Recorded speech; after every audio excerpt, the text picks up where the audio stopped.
Okay? Now, even Peter sometimes failed. Other disciples failed, and we all failed.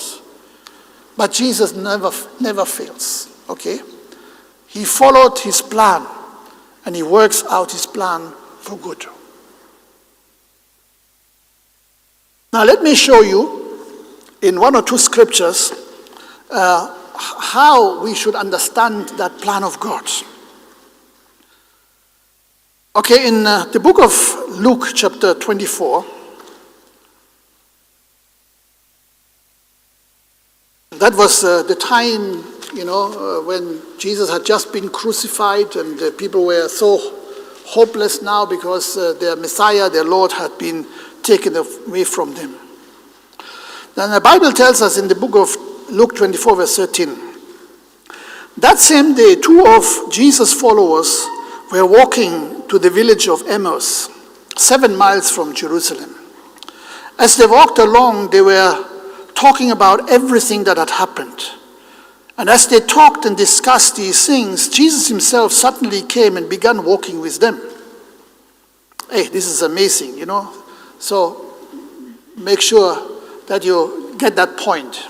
You never walk alone, even if you are not a Liverpool fan. Okay? You never walk alone. God is always there. Okay?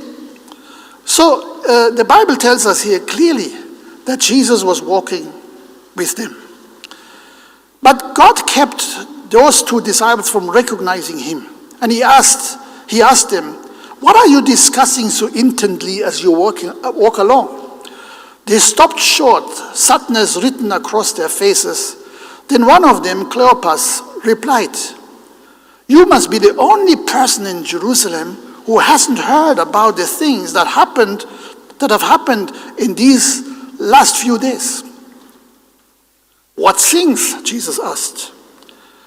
"The things that happened to Jesus, the man from Nazareth," they said. "He was a prophet who did powerful miracles and who was a mighty teacher in the eyes of God and all of the people.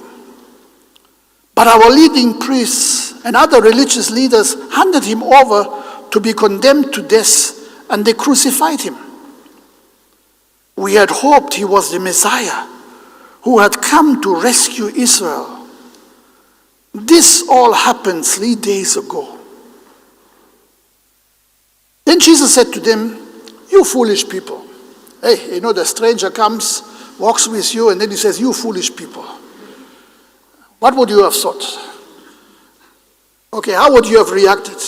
Maybe would have gotten so annoyed you say, "Get out. We didn't call you to walk with us."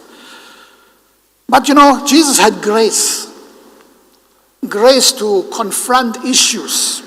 And that's why I think they were continuing listening.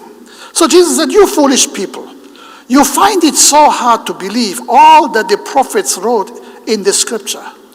Wasn't it clearly predicted that the Messiah would have to suffer all these things before entering his glory?" Now listen carefully. This is what I really want to underline here. God did everything according to his plan. And his plan was not something that just haphazardly came into being. This was laid out throughout the history of the people of Israel and even before. And it was written in the Old Testament, over a period of 1,500 years or even longer when the Old Testament was written. There were so many prophecies. Okay? There are more than 500 prophecies about the life of Christ in one way or the other in the Old Testament about Christ.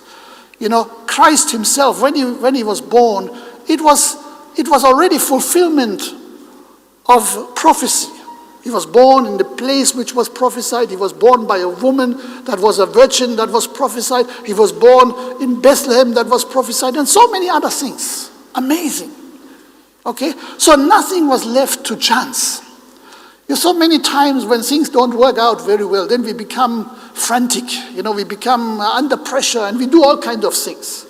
Jesus never did that. Okay? Jesus had a good plan from the very beginning to the end. And so, when things don't work out the way you think they should, don't lose your composure. Just have faith in God, because God has a plan. a perfect plan.